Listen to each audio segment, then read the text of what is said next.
এই শোন, সামনে আসতেছে ঈদ, পকেটে নাই টাকা, দান্দা বানিও নাই। দান্দা বানি যেভাবে হোক করাই লাগবো, কারণ ঈদে মার্কেট করতে হবো। তোরা যা, যে কাউকে একটা কিডন্যাপ করে নিয়ে আয়।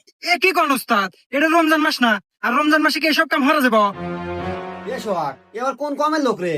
এই, তুই সিংকুর গ্যাংয়ে থেকে একেবারে কথা কস। আরে আমরা কি রোজা থাকি রে, যে আমাকে রমজান মাস দেয়া লাগবো? আর আমার আল্লাহর 12 মাসে সমান। মাই অর্ডার ইজ ডেঞ্জারাস, আমি যা করবো তাই হবো। গো।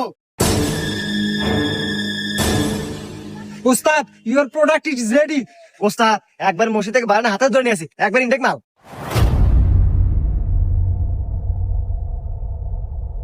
এবার চাচা, এবার চাষি হাতে কি ঈদ করে ইচ্ছা আছে? যদি থাকে চাষি ফোন লাগাও, লাগাই 1 লাখ টাকা নিষ্পের কও। বেশি কথা কই না, রোজার দিন। এই রাখ তো ডাইলেক্ট তো, রোজার দিন তুই যে এরম যে ওপেন যে বিড়ি খাইতেছু, তুই রোজা নাই? এ কাকা, আমি সিংকু মাস্তান, আমি রোজা থাকি না। কি করলো তুই? এই ছাড় তো রে, তুই রমজান মাসে তাও